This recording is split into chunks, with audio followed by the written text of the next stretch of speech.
nosotros hemos convocado mujeres políticas de distintos espectros, más o menos cubriendo todos los espectros del pensamiento nacional, para que hagan un balance.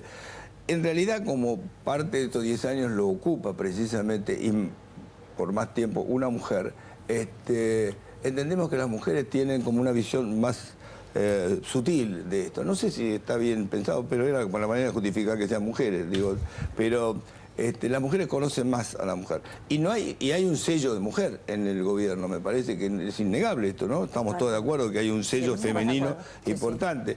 Digo, para bien y para mal, porque digo, hay muchos que critican probablemente o se ponen enojados, muchas mujeres también, por ser mujer la presidente. Así que bueno, vamos a hablar de eso, ¿están de acuerdo? ¿Cómo no? Así como pregunta general, para ir conociendo los espectros, me gustaría que cada una de ustedes, en 2 palabras me resuma la mayor luz y la mayor sombra, ¿sí? ¿Querés empezar vos, por supuesto? ¿Cómo no? La que empieza es Rocío Sánchez Andía, que es diputada por el ARI. Tenés una responsabilidad de la oposición plena. Poneme una luz y una sombra. En estos 10 años, obviamente la corrupción que continúa y se profundiza. Sería la sombra. Exactamente. Y la luz también sí es que las organizaciones sociales han encontrado un espacio de participación, no por el gobierno de Cristina Kirchner, sino entendiendo que había muchas políticas que se podían dar en este tiempo. Me parece que se han dado la maduración. O sea, no le asignás ninguna luz al gobierno, digamos, por ausencia, digamos, o por negación llegás a la luz que digamos, los espacios sociales que lograron, digo. Me ha interpretado perfectamente. Perfectamente interpretado. Mónica. ¿Qué tal? Buenas noches. Yo creo que la luz es el trasvasamiento generacional. Trasvasamiento generacional. Sí, yo lo vivo de esa manera. Y las sombras, tareas inconclusas que tienen que ver con la seguridad. Inseguridad. Inseguridad. Para vos sería la sombra. Hay que trabajar, yo creo que hay que trabajar fuertemente con la inclusión, pero también con la inseguridad, ¿no? Para combatirla, para erradicarla, para poder brindar un poquito de seguridad también a nuestra Argentina. Claudia Neira, que es diputada por el Bloque Buenos Aires 2021. 2021. 2021 es en realidad. 2021, como nuestro programa 70-20 hoy. Claudia es de un bloque, monobloque prácticamente, pero aliado al oficialismo. Así es. ¿Cuál sería la luz y cuál sería la sombra? La luz es que me parece que este gobierno se paró en el lugar correcto desde el punto de vista geopolítico, permitió avanzar en los procesos latinoamericanos y eso permitió niveles de independencia, de soberanía y de justicia social. La sombra, todo lo que falta, que implica avanzar sobre los poderes concentrados que todavía existen en la Argentina. Los poderes concentrados, esto para vos sería la sombra, lo que falta hacer. Exactamente. No inseguridad, no corrupción, no... Tiene que ver con lo mismo. Tiene que ver con lo mismo. Por supuesto. Distintos niveles de poder. La violencia institucional es un problema que por fin el propio Estado está proponiéndose abordar. Y es un problema que... A ver, explícame qué es la violencia institucional. La violencia institucional es todo tipo de violencia que emana de algún poder del Estado. Todo lo que tiene que ver con gatillo fácil, por ejemplo, pero no solo, digo, también tiene que ver con la violencia laboral que convive dentro del Estado, tiene que ver con una ambulancia que no ingresa a una villa porque no quiere ingresar y eso es inseguridad para las personas que... ¿No quiere o no puede? No quiere, no puede, bueno, ese es el debate, pero digo, eso también tiene que ver con violencia institucional. Bueno, a ver, Victoria Morales sos vos, ¿sí? Sí, vos sos del PRO. Victoria, ¿vos cuál luz le asignarías al gobierno y qué sombra le asignarías estos 10 años de kirchnerismo? Creo que la sombra más dolorosa es la de la corrupción vinculada a la situación de pobreza y exclusión que viven muchísimos argentinos y que no ha mejorado en los 10 años de gestión. Eso es lo que más me preocupa y lo más doloroso, sumado a las cuestiones de inseguridad, al autoritarismo, a la amenaza en la libertad. Me parece y me preocupa seriamente la democracia que conseguimos como país, que pareciera hoy estar por lo menos tomando alguna cuota de crisis. Esa es la sombra. ¿Las luces? Las luces es que creo que tanto Néstor como Cristina en algún momento han intentado algunas políticas sociales que han intentado mejorar un poco la condición en la que encontraron el país en el 2001, un país en el 2003 con muchísima crisis, pero que claramente con la oportunidad que tenían y con la oportunidad que tuvieron a lo largo de tantos años de gobierno, hoy ya queda completamente desdibujado. ¿Vos crees que la luz se apagó, digamos, la luz de Yo creo que en algún momento las asignaciones familiares, la asignación universal por hijo y ese tipo de cosas? Sí, sobre todo cuando la asignación sociales... universal por hijo, por ejemplo, que fue una medida que a mí me entusiasmaba ya cuando la planteaba Lilita Carrió y otros bloques, pero me pareció interesante, pero vemos que nunca actualizaron los montos, que realmente no cumple la función que tenía que cumplir, como por ejemplo la educación, bueno, un montón de cosas que creo que es una pena que no se haya realmente comprometido con ese tipo de políticas sociales. Se acaban de actualizar, Victoria. Acaban de actualizar, pero la verdad es que se ha dormido bastante. Después entramos en los debates, solamente eso. los debates que ustedes quieran, pero vamos primero a conocer luces y sombras para ir definiendo más o menos de qué lado avanza cada una. Patricia Segovia es senadora por el Frente para la Victoria, senadora provincial, y luces y sombras. Las luces es la ampliación de derechos en todo sentido, desde los sociales hasta los geopolíticos, los económicos, los laborales, tener paritarias sostenidas, digamos, es algo que no se veía. En los sociales, como recién decía la colega, se han actualizado y no por única vez, sino varias veces todas las asignaciones sociales y familiares, y no solamente las que son para aquellos que no tienen trabajo. La profundización y cómo nos hemos parado y hemos recuperado la dignidad como pueblo. Nosotros no podemos dejar de recordar que prácticamente habíamos perdido la institucionalidad como país en el año 2001. Y la profundización es lo que todavía nos falta en cuanto... Esa sería la sombra, lo que falta. Sí, el camino por recorrer lo llamaría yo más que sombra. Y para eso hace falta 10 años más, creo. Sí, seguramente son procesos... No sos Cristina Eterna, vos, no, pero me parece que ha quedado muy claro que la presidenta tampoco lo plantea desde la eternidad de una dirigente, más allá de, obviamente, todas las condiciones que tiene nuestra presidenta como conductora. La profundización que todavía nos falta y que es tarea de todos, no puede ser tarea de una sola persona. Yo le voy a plantear algunos temas, lo planteó Mónica, y después discutimos un poco cuál es la posición, porque digo, tu posición es muy interesante. Vos decís que la violencia institucional, digamos, lo que Mónica llama inseguridad, vos lo llamás como una violencia institucional. No termino de entenderlo del todo, pero me gustaría discutirlo desde lo que pasa todos los días. Tenemos, obviamente, un problema de inseguridad serio. Y me gustaría saber cada uno de ustedes cómo ve esto. Digo, lo planteó Mónica como una de las sombras. Yo creo que si tuviera que poner yo también en la lista, digo, pondría la inseguridad, es un tema, la corrupción puede ser otro, digo, cualquiera lo pondría en la lista, pero me gustaría saber exactamente qué es lo que entendés vos por inseguridad, porque ella está hablando de que la inseguridad es también un producto de una violencia institucional.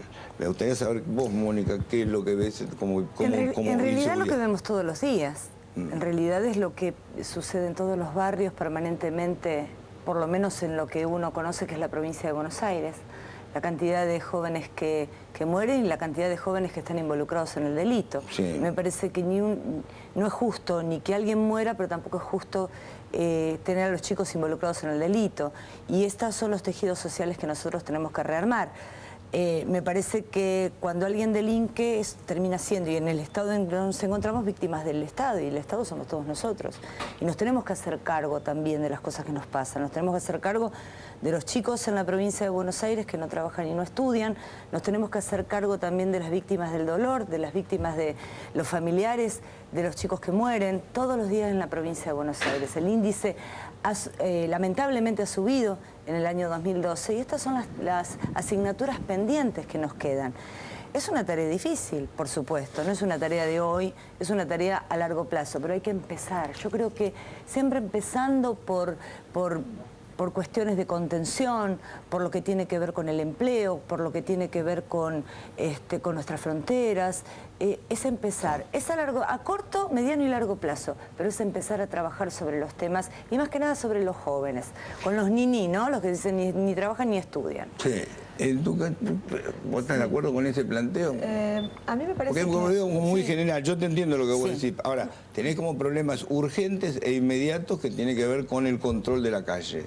El control de la calle de madre. Esto para observación periodística, más allá de que ustedes tienen compromiso político. Digo, independientemente de lo que piense cada uno de ustedes, digo, la gente advierte que hay un descontrol de la calle. Por eso nosotros estamos... Se le ha ido las manos al gobierno, a los gobiernos provinciales, a la provincia de Buenos Aires, ni hablar, digo, la capital también, porque tenemos un nivel de homicidio altísimo, pero digo, yo quiero saber un poquito de eso, porque también genéricamente uno aspira que sí, tenemos un problema serio con la juventud, pero también tenemos un control de la calle inmediato, una cosa que está pasando ahora. Y nosotros estamos planteando el tema... hacer de las mafias, por ejemplo, ¿no? El narcotráfico se ha instalado en la Argentina y eso también hay que abordarlo.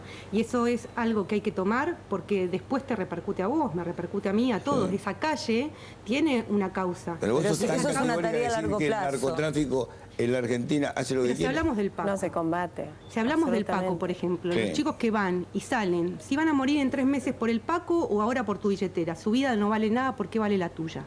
Eso es una cuestión social que tenés que abordar, pero también con una cuestión institucional, si querés, en muchas otras índoles, que tenés que ir abordando, pero seriamente, no con ahora hay que empezar. La provincia de Buenos Aires... lo que son también, y ha llegado a la ciudad de Buenos Aires, el narcotráfico, la trata de personas, ese crimen organizado tiene una consecuencia directa después en tu casa. En Argentina, que no se ha hecho nada. Te encuentra después en tu casa, ese crimen organizado te va a encontrar después en tu casa. A mí me parece que hay 2 niveles para analizar y que están relacionados. Uno tiene que ver, y coincido, con jóvenes, muy jóvenes, que me parece que hay un problema muy grande de deterioro social y cultural y que merece que nos pongamos a pensar muy seriamente porque son pibes y pibas que vienen de generaciones y generaciones y que hoy la mamá tiene asignación universal, pero que ese chico todavía no encontró un rumbo, un proyecto de vida y muchas veces es el primer eslabón en una cadena que después termina por ahí en delito, no necesariamente. Pero me parece que cuando hablamos de delito en serio, cuando hablamos de trata, cuando hablamos de secuestro, cuando hablamos de armas, y digo está relacionado porque son las mismas armas que muchas veces usan esos chicos, no podemos hablar de todo eso, es decir, del delito en serio, sin hablar de las fuerzas de seguridad. Y esas fuerzas de seguridad son muchas veces las que son parte del círculo. Ahí es donde digo que es necesario que el Estado se haga cargo. Creo que la ministra Garré ha emprendido una política de hacerse cargo, pero con un estado de cosas de muchos años. Y creo que la provincia de Buenos Aires es un tema que hace candente y pendiente. Purgar primero la fuerza de seguridad. Si hasta que no purgue la fuerza de seguridad no vas a encontrar... Creo que hay que explicitar algunas cosas. Ningún chico que tiene un arma es arma le llega por obra y gracia al Espíritu Santo. Digo, donde hay secuestros, los secuestros extorsivos no son chicos que consumen Paco. Digo, atrás de los secuestros en serio... Todos sabemos que hay algún nivel de complicidad de las fuerzas de seguridad. O sea, habría una sombra del gobierno, digamos. ¿Vos creés que hay una tarea pendiente importante? Yo creo que por primera vez hay un gobierno nacional que a través de la ministra Garré ha tenido una política, y ha tenido una política muy profunda, por ejemplo, en la ciudad de Buenos Aires con respecto de las comisarías, de ir esto que vos llamás purgar. Digo, me parece que tiene que ver con... Yo digo purgar porque si el problema lo tenés adentro, tenés que hacer una purga. Por eso, digo, es el término que se usa. Pero vos no podés convertir el delito porque tenés a la policía o la fuerza de seguridad asociadas al delito, estás en problemas. Gobierno político de las fuerzas de seguridad. Esto es una política de este gobierno. Creo que en ese sentido hablo de que por primera vez es un Estado que se hace cargo de la violencia que está dentro del propio Estado, pero es una violencia que desgraciadamente tiene tramas muy complejas. Y en la provincia de Buenos Aires me parece que la gestión de la Rocío hacía referencia al tema del narcotráfico, ¿sí? Acá puede haber muchas visiones del narcotráfico, pero digamos, es cierto que no ves, digamos, en materia de lucha contra el narcotráfico. De hecho, digo, la Secretaría de Lucha contra el Narcotráfico es inexistente a nivel nacional, ha sido inexistente desde el comienzo. Han desfilado nombres muy buenos, regulares, malos, muy amigos de la Presidenta, poco amigos de la Presidenta. Han fracasado todos, digo, es como una especie de cadena de fracaso porque además no tiene presupuesto prácticamente asignado. Y a lo mejor por ese lado, digo, probablemente tenga razón. También, Chiche, nosotros hemos hasta hace muy poco tiempo, digamos, y a través de la comunicación del secretario Sergio Berni, digamos, desbaratado bandas importantes en cuanto al narcotráfico. Una cuestión a mí también me gustaría decir en este sentido, y es la participación de la justicia. Nosotros en este momento estamos trabajando sobre un proyecto en la legislatura sobre la democratización de la justicia. La justicia también hace a la seguridad ciudadana sin ninguna duda, y me parece que es el otro punto importante que... En la provincia de Buenos Aires tenés razón que están trabajando. La democratización de la justicia a nivel nacional es otra historia, ¿no? Tiene que ver con otra... nacional y provincial. Yo me refiero a lo provincial, es cierto, en la provincia de Buenos Aires ustedes están trabajando con el tema de las excarcelaciones, limitar las excarcelaciones y todo eso. Sí, el uso de armas, policía comunal. No, me parece que te coincide igual absolutamente con el gobierno nacional, ¿eh? No es algo que no coincida. Está bien. Digo, me parece que ahí hay que modificar cosas, porque es cierto que las excarcelaciones es una tragedia y cada vez, digamos, se observa que cada vez que hay un crimen terrible siempre hay una excarcelación detrás. A ver, Chiche, pero si tenemos un servicio penitenciario que usa a los detenidos también a veces para sacarlos a robar, tenemos también hay un foco de corrupción que tenemos que ver, porque si no, la solución no es que la gente vaya a la cárcel, el para qué a la cárcel, y también tener que ver esa institución. Yo estuve la semana pasada en una unidad carcelaria, ¿sí? No había caso cual, porque digo, es terrible. Pero es una experiencia realmente. Yo una vez por mes voy a visitar alguna para entrevistar a algún preso para ver la situación general. Pero el otro día llegué a una institución carcelaria que era Expreso de Medianoche. No sé si ustedes recuerdan más o menos Expreso de Medianoche, una cosa así parecía Expreso de Medianoche. Me encuentro en la playa de estacionamiento con un profesor de historia que iba a la facultad a una de las facultades que tenía la cárcel esa. Y el tipo me dice, esto es el infierno. Me lo dice un profesor. Le digo, ¿de qué me estás hablando? Esto es el infierno. Me dice, acá no sabe quiénes son peores, y lo que cuidan o los presos. Le digo, pará, le digo, ¿cómo es esta historia? No sabe quiénes son peores, y lo que cuidan o los presos. Esto todo están juntos, dice, todo. Podés cerrar la puerta ahora, que lo que queda adentro están todo lo mismo. Me impresionó que lo diga un profesor, es que un tipo que trabaja ahí en la estructura. Me dijo, podés decir mi nombre, yo no tengo ningún problema. Estos son todos delincuentes, los que están adentro y los que están afuera. Me quedé duro porque digo, normalmente tenés algo para rescatar, pero es que no rescatás nada, dice, esto es una escuela, una universidad del delito. Es que eso es lo que a mí me preocupa. Cárcel de máxima seguridad, esto es una facultad del delito. Cuando hablábamos de los excluidos, cuando yo te decía de los excluidos, eso es justamente lo que voy. Digo, después de 10 años de gobierno, los presos también son los excluidos, los pobres son los excluidos, donde no hay políticas en serio de seguridad, digamos, a esta altura, escuchar que tenemos esperanza en que se trabaje en la policía. Son 10 años ya tendríamos que tener resuelto el tema, tendría que haber radarización en las fronteras por el tema del narcotráfico, tendríamos que estar... Pero bueno, miremos a futuro, hacia adelante. La realidad es que lo que necesitamos es un gobierno que realmente se ponga los pantalones con estos temas y que escuche lo que la gente necesita y pide. El nini, el que no estudia ni trabaja, claramente tiene una gran desesperanza, porque por supuesto que todo lo que yo decía, las políticas sociales de los subsidios han sido buenas para sacar al país de una situación en un punto límite, pero vos no puedes acompañar, tenés que acompañar eso con políticas de desarrollo real. Patricia, vos te quedaste con algo en el tintero, me parece. Yo también he recorrido, bueno, yo trabajé en la temática de adicciones, yo fui subsecretaria de adicciones de la provincia de Buenos Aires, incluso hemos compartido algún programa, Chiche, tanto la cárcel de Seiza como la cárcel que tiene puramente a sus detenidos como comunidad terapéutica. Yo entiendo, estuve ahí yo. Realmente son, digamos, ejemplos a seguir. Me parece que uno no puede decir todo el servicio penitenciario, más allá, digamos, del comentario. Específicamente de una cárcel, yo estuve en esa cárcel.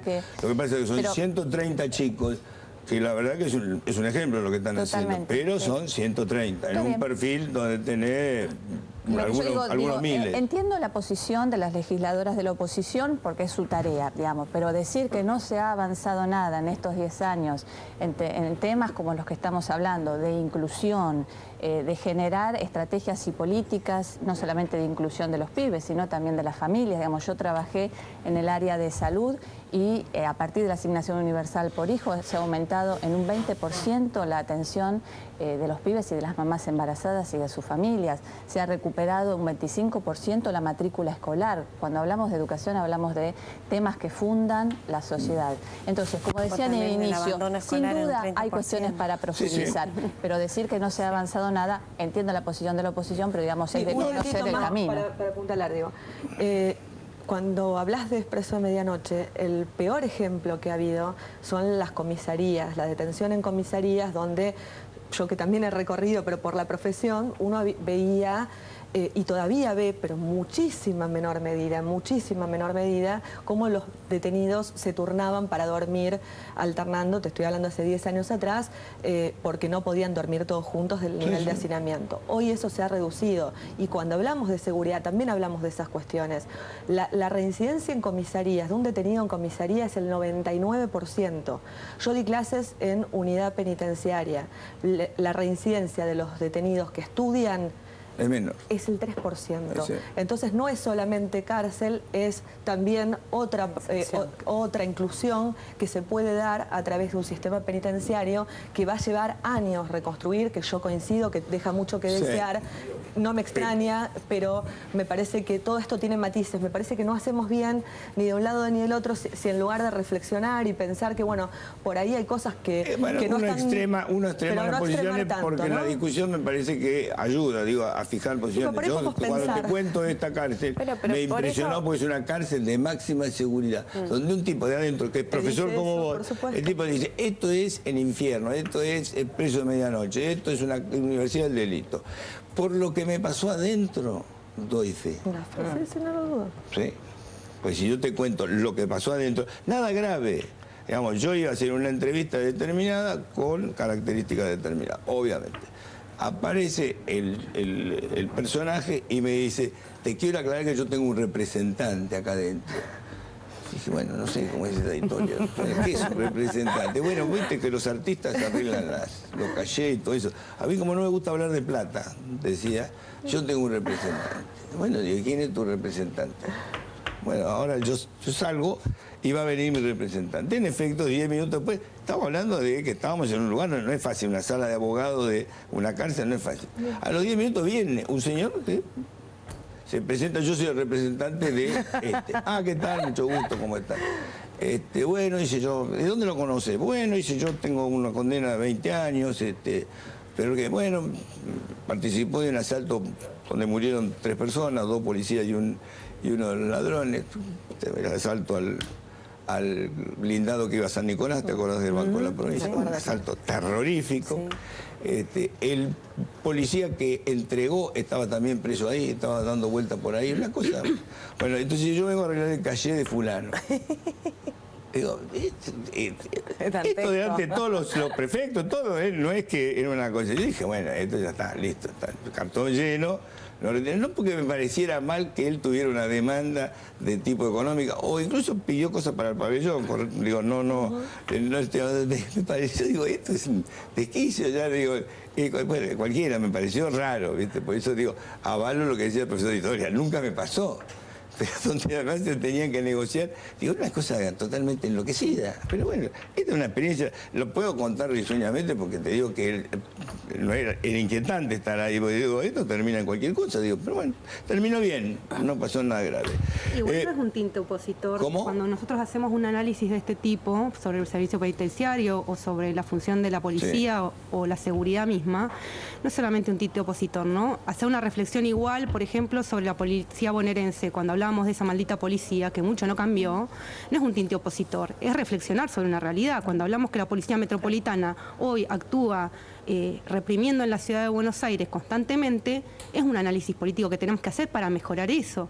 Digo, si no, nuestra función es simplemente aplaudir. Cuando vos estás reprimiendo, estás hablando del efecto Borda. No es solamente el efecto Borda, es también en el Parque Centenario, es en la Sala Alberdi, tiene que ver con una función que hoy por hoy la ha tomado Mauricio Macri de la Policía Metropolitana para hacer este ejercicio. Es una fuerza de choque frente a determinadas manifestaciones. Sea en el lugar que sea, creo que el Borda ha encontrado ya un episodio perverso porque ha sido dentro de un neuropsiquiátrico, ¿no? Ya ha excedido cualquier límite, pero me parece que no es porque hablo desde la oposición, sino que hablo desde un nivel de análisis que ahí yo está por lo juntando menos... a Macri con el oficialismo, digamos. No, yo estoy planteando lo que plantean algunas de mis compañeras, que era decir cómo nosotros podemos hoy analizar la cuestión de la seguridad y lo que usted hablaba de, bueno, a la calle, lo inmediato. Son estas fuerzas de seguridad que se manifiestan ahí, ¿no? Esto es una reflexión personal, no tiene por qué nadie hacerse cargo. Me parece que la sensación que tiene la gente, que nosotros estamos más cerca, probablemente por nuestra profesión, porque hablas todos los días con la gente, mandas móviles, la queja es permanente. También creo que no hay relación entre la queja y el voto.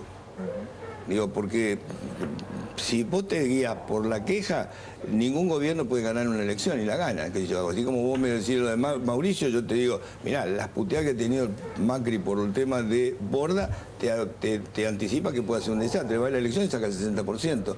¿Qué sé yo? En la provincia de Buenos Aires yo creo que todos los gobiernos, cada uno ha, digamos, innegablemente algo deben haber hecho, pero en general hay un déficit. La provincia de Buenos Aires tiene déficit terrible. Yo cuando recorría esta cárcel, como si vas al Posada, vos vas al Posada, es un hospital, ¿sí? Vas a una escuela. En las escuelas te digo, ¿dónde estuvieron toda la bonanza de estos 10 años? Porque hubo guita, le digo, a la gente le fue mejor, a algunos peor, a otros mejores. Digo, la plata circuló. No la ves en cosas, no sé si me entiendes. Pero esto ya no le tiene que ver con cualquier gobierno que haya ido. Digo, no es, digo, me llama la atención. Vos vas a la cárcel esta y la cárcel esta no respira recuperación. ¿Está claro? O sea, te dicen los propios, ves, los vidrios rotos, las paredes sucias. Si vos ves la mesa en la que los abogados tienen que hablar con sus presos, es una mesa de convento de San Francisco de Asís. Una cosa deleznable, hecho con madera a clavo puro. Te digo que es una imagen deplorable. Ahí los abogados conversan con... También reconozco que hay una cárcel que está ahí cerca de La Plata, que es una maravilla, donde estaban los firmes de Centro Vital, y era una cárcel modelo donde me gustaría, si me tienen que llevar preso, lléveme ahí, digo, porque la verdad que estaban fantásticos. Pero fíjate que hay contrastes muy grandes. Por eso digo, pero esto que ustedes me relatan no tiene relación con el voto. Es una conclusión que uno saca a partir de, si vos oís todos los comentarios que había antes de las elecciones, si Scioli no va a sacar un voto, sacó el 55%. Sí, y una cosa... Y la queja y hacen marcha de silencio, y se quejan de queman comisaría, todo. A la hora del voto, me parece que este tipo de cosas no juega. Por eso me llamó la atención cuando vos pones la inseguridad, porque digo, yo no sé si te resta voto, porque es como que hay no hay relación. No, es raro, ¿viste? Que, como que a la hora del voto es como que no hicieron ninguna pretensión. Me llama la atención. Yo no creo que haya que trabajar en política sobre los errores y defectos de los demás. Yo creo que hay que trabajar en política proponiendo alternativas, mejorando aquellas cosas que no se están haciendo, que se hicieron mal. Y la posibilidad que tenemos todos de colaborar, no de empezar a poner palos en la rueda, porque... No tiren las cosas, por favor, porque nosotros estamos tratando bien. En realidad nosotros vivimos en esta provincia, más le haríamos relatarle una realidad y además también tratar de construir sobre esa realidad efectos mejores para con la gente. No es estar en oposición, es colaborar. Nosotros estamos para colaborar. La política es un servicio. Pero quiero que me entiendan lo siguiente. Hay algo que ustedes van a estar de acuerdo conmigo. No hay proporción entre la queja y el voto. Es que yo estoy totalmente de acuerdo, y te digo en relación a la ciudad, que es donde nosotros militamos, por ejemplo con el caso de Mauricio Macri.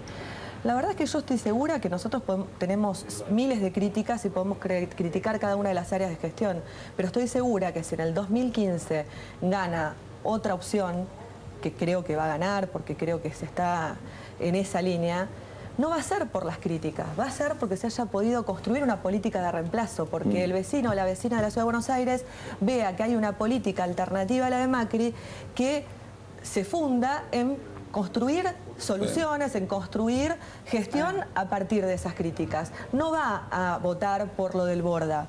Lo del Borda es una crítica y nosotros lo criticamos y lo exponemos, pero va a votar otra opción cuando haya un camino de construcción de poder real que muestre que se puede gobernar, y yo creo que eso es lo que tenemos que hacer. A lo largo de la experiencia que uno ya tiene por años, te diría que no hay relación entre crítica y voto, entre queja y voto, como que son dos mundos diferentes. Pero es correcto que sea así, es vos fíjate, el ARI, vos representás al ARI, sí. Vos fíjate qué cosa notable. Lilita Carrió es en los programas políticos un hit de rating, donde pones a Lilita Carrió, triplicás. Tu rating habitual, lo pones a Lilita, triplicaste. Puedes decir, bueno, esta mujer en las elecciones rompe todo. La última elección sacó menos del 2%. Sí. Digo, es como que no hay... Digo, a ver, ¿por qué tiene éxito en mirarla, en comprar la crítica, en coincidir seguramente, y a la hora del voto no la considera? Pero me parece que también hay una dimensión de responsabilidad en eso. Me parece que evalúa también la mejora que ha tenido, y por qué no hablar claramente, la mejora que ha tenido en estos 10 años. Cuando usted decía, tanto a nivel provincial como a nivel nacional, los números que se han tenido en las últimas elecciones son históricos. me remito también a algunos distritos de la provincia de Buenos Aires. Yo soy de Almirante Brown y también así el intendente Justosio, un intendente nuevo, va por el primer año, el segundo año de su segundo mandato, el 74% de los votos. Entonces, pero la eso gente lo entiendo, vota te por explico. la mejora que ha tenido en estos últimos 10 de años. nuevos intendentes del conurbano, donde estaban antes los famosos varones del conurbano, es muy diferente. Hay una percepción que yo entiendo. Son tipos jóvenes, no están contaminados por la historia, no son caudillos en el sentido de la palabra que había. Me parece que en ese sentido ha ganado mucho la provincia de Buenos Aires, el conurbano, digamos, estamos hablando. A mí me parece muy notable la experiencia de ellos. No tiene historia de corrupción, porque digamos son nuevitos, no tienen grandes acusaciones, tratan de hacer administraciones prolijas. Yo te digo que eso lo entiendo. Ahí hay una coherencia. Por eso sacan el 75% de los votos. Hay unos sacan el 80%. Provincial y nacional hay una coherencia. Por eso el trasvasamiento generacional. Es muy notable eso. La verdad que son tipos que te llaman la atención, pero son tipos jóvenes que no tienen historia. Y les digo, sin que todos los que hayan estado hayan sido corruptos. Ha sido militante desde la universidad, ¿no es cierto? Digamos, está bien, es pero una historia fíjate que son tipos que no tienen el caudillismo tradicional, no es que tuvieran, viste, que eran, que venían con una historia de 20 años de militancia en la zona marginal. Los tipos estos son militantes de base, viste, tranquilos, son tipos que además muy prolijos todos, ninguno tiene grandes acusaciones de corrupción, no le puede decir este se quedó con el negocio de la basura, el otro que se quedó con el negocio de la recolección, el otro se quedó con el negocio de la droga. Son como más bien virginales, por eso te digo que es muy importante. Vamos a cambiar un poco el tema, ya más o menos en seguridad lo hemos agotado. Podemos hablar de algunos temas que son que ocupan la primera plana de los diarios, pero que no sé si son temas reconocidos o no reconocidos por el gobierno. Sobre el tema vudú, ¿sí? Que para unos es un demonio, para otros es el sucesor de Cristina. Voy a empezar por vos. ¿Lo ves como un sucesor de Cristina? No, me parece que no estamos en este momento en tiempos de hablar de sucesores. No niego que se ha planteado en muchas ocasiones y muchas líneas editoriales, incluso desde espacios políticos se ha planteado. A mí no me parece que estemos en momento de hablar de sucesiones. Lo ha planteado la propia presidenta y el propio gobernador. Digamos, estamos en un momento de plena gestión. Estamos recién iniciando o a mediados de un año donde están las elecciones de mitad de término, con lo cual, digamos, lejos estamos de hablar de la sucesión. Vos tenés razón. Te lo voy a cambiar, que acá te gobernador. Vamos a hablar de Scioli. Bueno. Vamos a hablar de Scioli. Arranquemos por Scioli. Que lo voy a arrancar a vos. Scioli. No sé qué es más fácil. No, bueno, me parece es más fácil Scioli. O más difícil, no sé, digo.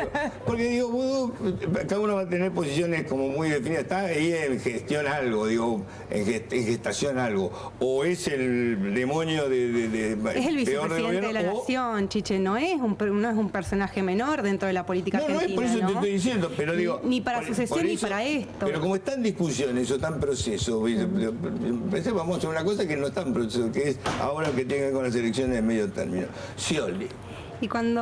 Y para retomar también algo que decíamos antes, tanto la figura como de vudú, porque la quiero seguir tomando, y la de Scioli, son personas también dentro de un espacio político que uno tiene la responsabilidad de plantear ciertas cuestiones. Daniel Scioli hoy por hoy sigue ejerciendo y sigue trabajando en una provincia, allá como lo hacían en el puro menemismo, y no ha cambiado esa dirección. ¿Por qué no ha cambiado? Porque seguimos hablando de narcotráfico, porque hablamos de juego, porque hablamos de negocios, por ejemplo, como es de la basura, que debería ser un servicio público y es un negocio dentro de la provincia. Y nosotros tenemos esa responsabilidad. Cuando usted decía, bueno, yo soy diputada ahora, ¿no? ¿Tengo que tener la responsabilidad de callarme para obtener un voto o tengo que tener la responsabilidad de callarme hoy para ver si le caigo simpático a alguien más? O tengo, y creo que esa la asumo yo, como la asumimos muchos en mi partido, de decir lo que pasa y muchas veces denunciar, por ejemplo, hechos de corrupción, que la corrupción va directamente a un funcionario que roba. ¿Vos tenés que decir a Scioli y decir es la continuidad del menemismo? Pero sí, absolutamente, absolutamente. Mónica, vos estás en problema. Yo estoy en problema. Vos estás en problema. No. Vos sciolista no fuiste nunca. No, yo sciolista no fui nunca. Fuiste de narvaísta y ahora sos masista. Exactamente. Lo que creo que tiene que haber voluntad de gestión. Si la provincia de Buenos Aires no se resuelve con gestión y además discriminando y racionalizando los gastos y las inversiones que necesita la provincia de Buenos Aires, va a ser muy difícil salir adelante. Y esto no es un achaque al gobernador ni nada por el estilo, además me conoce y sabe que se lo digo personalmente también. Me parece que Scioli empieza a hacerle mella a la gestión. ¿Empieza? Le empieza a hacer mella a la gestión. O sea, le está dañando la línea de flotación. Sí, me parece que sí. Y lo digo con todo el dolor del alma. Ahora, ¿vos lo ves como un en la provincia de Cristina? No, yo creo que no. ¿De ninguna manera? No, de ninguna manera. Porque él, digamos, es uno de los postulantes, ¿no? Es uno de los hay muchos, seguramente va a haber muchos. Yo creo que no. Pero bueno, es cuestión de tiempo. Porque digo, parte de lo que también dice el sciolismo es que, bueno, le han cortado las piernas porque le falta 15.000 millones de pesos. Pasa que a la provincia de Buenos Aires le faltó dinero desde siempre, no desde ahora. Sí. No discutimos coparticipación desde el año 94. Cuando no tenés plata, no lo puede pagar los sueldos, como le pasó a fin de año pasado. Bueno, pero tiene que ver con la gestión de la administración. Nosotros le dijimos al ministro Arlía, a la ministra Batakis y al jefe de gabinete de la provincia de Buenos Aires lo que iba a suceder, está sucediendo, y le dijimos, en mayo van a tener problemas con salarios, con los salarios docentes, con los salarios judiciales. Bueno, los médicos creo que lo arreglaron. Ahora el tema de los docentes es una tragedia. Ahora hay que ver en el tema docente cuánto hay político, ¿no? Porque yo creo que también hay una especie de sinrazón política que debe pesar, digo, creo que Baradel debe ser un cuadro oficialista importante, porque digo, como que entonces no es la continuidad de Cristina. ¿Cómo? Entonces no es la continuidad de Cristina. No es continuidad de Cristina. Bueno, ok, perfecto. Claudia. Yo creo que el sucesor de Cristina, o la sucesión de Cristina, tiene que garantizar estos 10 años en lo que han tenido de avance. Que nosotros lo leemos en realidad no a partir del 2003, sino del 2001. No, pero digo, me parece que tiene que ver, digo, me parece que Scioli hoy no expresa, para hablarlo con todas las letras, me parece que Scioli hoy no expresa el mismo proyecto político nacional. Directamente vos crees que no es cristinista, no es kirchnerista. No, creo que no expresa el mismo proyecto político. Y creo que en tanto y en cuanto no expresa el mismo proyecto político, no puede o no va a ser la sucesión natural. Puede llegar a serlo, pero digo, no en términos de continuidad. Él se ha encargado siempre de decir, yo soy el proyecto político. No saqué los pies del plato, digo, lo que dice Daniel, pero digo, vos no coincidís con eso. Para vos no es kirchnerismo. No, yo creo que puede ser kirchnerismo en términos orgánicos, si lo es, porque es verdad, no es que sea inorgánico ni que saque los pies del plato. Me parece que políticamente no expresa lo mismo y que no, de hecho, el proyecto nacional es un proyecto colectivo, y me parece que hoy esta necesidad de algunos sectores de pedirle a Scioli definiciones, de pedirle, como decía, bueno, que se defina, tiene que ver justamente con esto. Si hay sectores de poder claramente... No se va a definir, bueno, vos que lo conocés. Pero me parece que la cebolla la debe conocer mejor. ¿Vos crees que se va a definir o no? Está definido, lo ha planteado muchísimas veces. Va a seguir... Es parte del proyecto del Frente para la Victoria. O sea, no es que va a sacar, no es que va a ir por afuera. Pero me parece que está muy claro eso. Entonces, digo, no, también, qué sé yo, digo, lo ha planteado y ha sido... Sí, lo curioso es porque los sectores de oposición le siguen pidiendo una definición, ¿no? Esto sería lo que él tendría que preguntar. Aparecen fotos raras, aparecen Moyano, digo, se dedican a aparecer en fotos raras. Esto es lo sorprendente, ¿no? Acá, digo, vos sabés que una foto habla más que 1000 palabras, digo. De todas maneras, si volvemos al tema de la sucesión, vuelvo a decir lo que decía en relación a Vudú, me parece que no estamos en ese tiempo. El 25 hubo una plaza llena, sí, donde me parece que lo que se expresó es algo importante.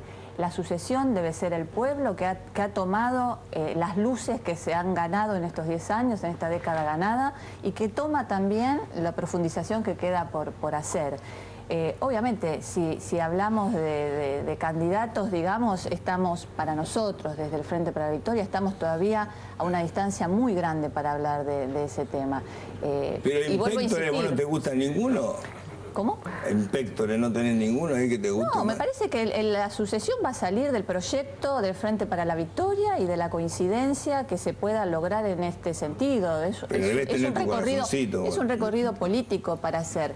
Decía la colega, hay sectores opositores que piden definición. No solamente a Scioli se le pide definición, se le pide definición a Massa, a muchos actores. Massa, esto no habla Massa tenemos que hablar Mónica por Massa. Si bien no es tu distrito, me gustaría saber cómo ves el tema Scioli. Yo espero que no haya sucesión del kirchnerismo, eso como primero, eso es lo que me gustaría y lo que deseo. Creo que Scioli tiene un distrito muy difícil y que se lo hacen difícil también, ¿no? Sí. Eso es lo que se ve, está padeciendo en estos días el paro docente y consecuencia a lo mejor de una mala gestión de presupuesto, como decía Mónica, me parece que eso es cierto, ¿no? Él como gobernador a lo mejor no supo administrar muy bien y esto es consecuencia de eso, pero también claramente hay algunos kirchneristas. No, pero hay algunos indicios claros de que le han recortado. Estamos en una crisis mundial sin antecedentes. Bueno, pero no pasa en otras jurisdicciones. Desconocer el contexto. Que la figura de Scioli es una figura que está mundial, ¿no? Está bien. Pero bueno, más allá lo que deseo es que no haya sucesión. Y ya que estamos pidiéndole definiciones, agreguemos Massa. Massa. Massa es esos de los que no que se los vota y no critica mucho, entonces se queda ahí todavía con su buena encuesta para arriba. Me parece que pero ha sido parte... Es un tema que le den bien las encuestas. Pero tiene cosas, las dice. Pero no es un tema menor, ¿eh? No, para mí no es menor, pero tiene también la responsabilidad y que ha tenido la responsabilidad de estar a nivel nacional en un cargo que tampoco ha sido menor. Y dentro de la provincia de Buenos Aires ha logrado y podido empoderarse dentro de lo que es el Frente para la Victoria y digamos que tampoco ha sido demasiado crítico y si cuando ha sido demasiado crítico se aleja él porque a la presidenta o de la presidenta no encuentra las mejores repercusiones. Mónica es del palo, ¿eh? Yo lo que creo es que, lo dije recién hace un ratito, no se puede hacer política criticando a los demás. Yo lo he hecho en el 2011 y la verdad que no fue bien y tampoco fue bueno ni para uno mismo fue bueno. Porque en un momento se tiene que plantar. Es complicada porque digo, vos que eras, digamos, de narvaísta, pasaste al masismo, sí. ¿no? En el fondo no sos kirchnerista, digamos, es como un cuadro, vos no sos nada kirchnerista. Yo no soy kirchnerista. Es como movimentista, ¿no? Es una cosa rara. Yo soy peronista. ¿no? Pero sos peronista de afiliación. Yo soy peronista de afiliada al peronismo. Sos como de Narváez, que es peronista. Pero no, yo soy peronista no prestada. A de Narváez yo no le creo. Yo soy peronista. No, soy prestada. No me das peronista. Yo sí soy peronista hace muchos años. No, bueno, vos probablemente tengas historia por tu marido también. Sí, también. Alberto. Mi papá fue fotógrafo de Perón también en su momento, cuando regresó Perón a la patria. Sí.